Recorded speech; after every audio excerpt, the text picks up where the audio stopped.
This is Seahawks Today. I am your host, Will Ortner, and we have got to talk and break down the latest buzz in the Seahawks offensive coordinator search because we got some inside intel, and I want to break down all the different quotes from our guy, head coach Mike Macdonald.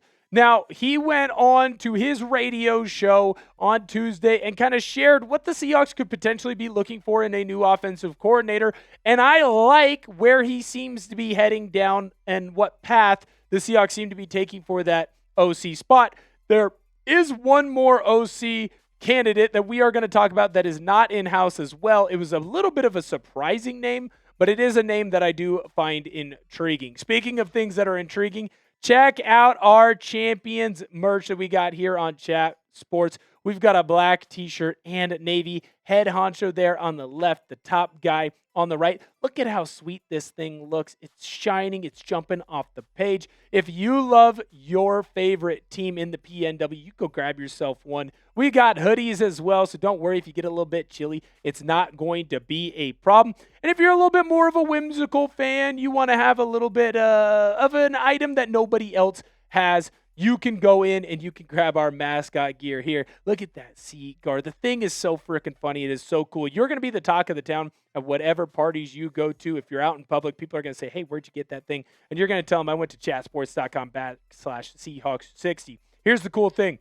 We are going to have the link to that gear in the comment section and description of today's video. Super easy. All you got to do, you click that link. It'll take you right to our website. You can go pick yourself out some. And here's what we like to do on the channel. If you go in and you buy some of our mob merch, we're going to make sure that we get a shout out to you. So I want to make sure that I get a shout out to my guy Manu B, Anthony S, Christopher H, and Karen H. Thank you guys so much for going in and buying some of our gear. You're going to love it. I promise it looks so freaking cool. I love my t-shirt. I wear it all the time. In fact, I wear it basically every video. But we're going to show love to the people who show love to us. So thank you to you four so much for going and grabbing your gear. If you want to get a shout out on a future video, go grab that gear right now. Like I said, that link is in the comment section and description of today's video. A lot of people are asking me right now in my comment section, in my DMs, in my phone calls with my family members, what are the Seahawks going to be looking for in an offensive coordinator? Who can come in and be that OC that really helps build on what the Seahawks have been doing and takes them to the next level? And I think that after listening to head coach Mike Macdonald and what he had to say, we got a better glimpse and a better idea of what the Seahawks are looking for in that offensive coordinator spot, because we do know that Mike Macdonald, he's going to have his hands all over that crew. Mike Macdonald was on 710 Seattle Sports, and here is what he had to say. I think a really important part of what we want to do is have continuity. And a part of our vision here is that we want to have the Seattle Seahawks system that's going to evolve over time, and it's going to be our system. And ultimately, we want to be a place where we can create an environment where if you do a great job and we do what we're supposed to do, we can create opportunities for our people and keep growing our people. I love this perspective.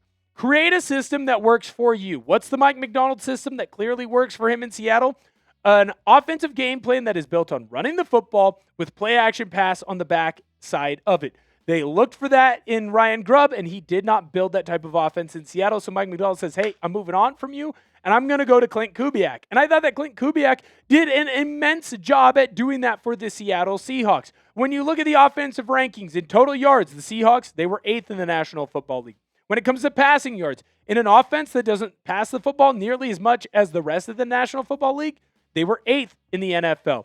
Rushing yards, and I attribute most of the lack of running yards and rushing yards, still 11th in the National Football League, by the way, to the fact that it took the Seahawks offense pretty much 2 months to get going this year. If you look at what the Seahawks did at the back half of the year, when the running backs, by the way, in the two-headed running back system, when Kenneth Walker was still at his healthiest, when Kenneth Walker still looked fresh, still looked ready to go, the Seahawks really started to ramp up how much they ran and how many yards they were getting per game. So that rushing attack got better as the season went on. And then, of course, the amount of points that this Seahawks team put up, 3rd in the National Football League. It is just so dang impressive. This is a great job here by producer Searle, because let's dive more into the rushing attack. This is something that I want to hamper on and focus on, because the rushing attack for the Seattle Seahawks, it looks not that eye-popping. It looks like, hey, you had two pretty decent running backs. But what you don't realize is that a lot of those yards came on the back half of the year. And a guy like Kenneth Walker, he exploded in the postseason. Over 500 yards rushing in his last 6 games. So 3 last regular season games and his 3 postseason games. The rushing attack only got better. So that number to me, that 11th in the National Football League, would actually be a little bit higher. So it makes sense. You help Klint Kubiak go become a head coach, and now you promote from within, or you find someone who wants to run a similar offensive system and allow them to grow and flourish. It's how you get the best candidates in, because they know you're going to help them reach the goals that they want to reach. Look at Jackson Smith and Jigba. In this offense, in this system, guess what? They were able to help JSN be the offensive player of the year. So, of course, a new OC wants to build on this type of scheme, wants to build on this type of offense. So, to me, when I look at what the Seahawks are doing, they have clearly created the blueprint for a game plan when it comes to that offense, and they should continue to do so. Now, Brady Henderson tweeted this out. He does a fantastic job covering the Seahawks with ESPN on what the OC search could entail for the Seahawks. And I think it's very important here that he says there's a very strong possibility that the Seahawks promote from within. You take someone who learned under Kubiak, who knows the Seahawks system, who knows what it's like to be a coach alongside Mike Macdonald, and then just continues to build on that. So I love Seattle and the potential for them to build from within.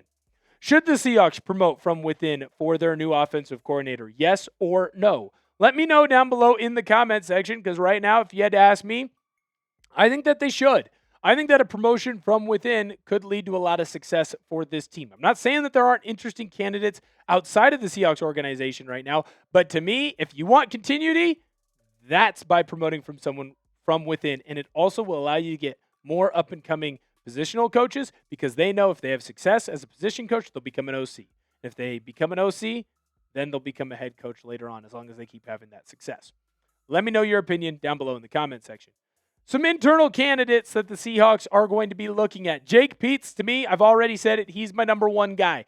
That's your passing game coordinator. He helped get JSN to where he was to be Offensive Player of the Year. He helped Sam Darnold have his most successful season in the National Football League. Is it his best statistical season? No. Is it his most successful? Yeah. You know how I know? Because he won a freaking Super Bowl. Next, Justin Outten, the run game specialist. He really transitioned as well into coaching the running backs for the Seattle Seahawks. This is a guy that I think is an up-and-comer. He's obviously spent a lot of time with Kubiak, so could be a name to watch to go to Las Vegas. How does Seattle keep him in Seattle?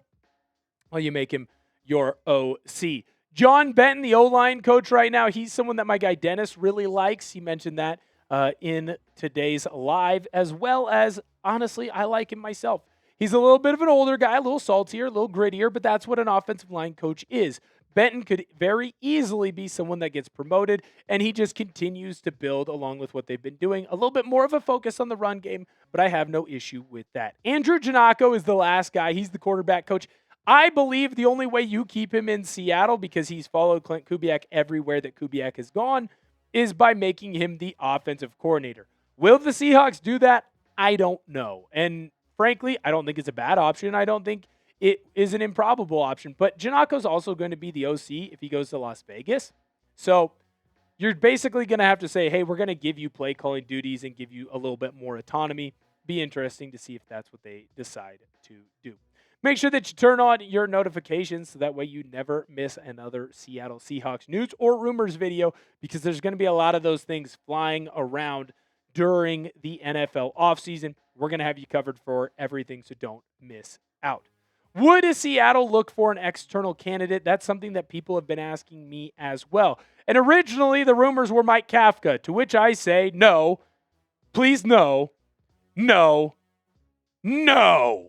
I do not want Mike Kafka. He did not do well in New York. I do not think that he would do well in Seattle. If Seattle is going to look elsewhere, I do think that I have built up trust, and Mike Macdonald has built the trust. He just won a Super Bowl. For us to say, hey, whoever he does hire would be a smart hire. And he had this to say on the potential of hiring an offensive coordinator that is not already in Seattle. Macdonald said, but that doesn't mean we're not going to augment our staff from people that are out there. I mean, we're always going to do that. But right now, that's where my mind is. So what Macdonald is saying in that quote is the Seahawks are going to do their due diligence. The Seahawks are going to make sure that they turn over every single stone. Is there an opportunity that the Seahawks would want to go out and hire someone from somewhere else? And again, this is why you subscribe to the channel, because the minute that breaking news happens, we will let you know. I find this potential candidate fascinating, and I do think that it would fit into what Macdonald is talking about going and hiring the best mind to be your offensive coordinator. Albert Breer of Sports Illustrated, or SI, had this to say on who he thought could be a potential offensive coordinator in Seattle. I'd view Janocko, Benton, and pass game coordinator Jake Peetz as the top internal candidates to be Macdonald's coordinator, with Lions run game coordinator Hank Fraley looming as one outside name to watch. Fraley is super interesting. One, because Fraley would continue to build on the strength of the offensive line. Think about it. Fraley has been in Detroit helping out with the offensive line basically since around 2018.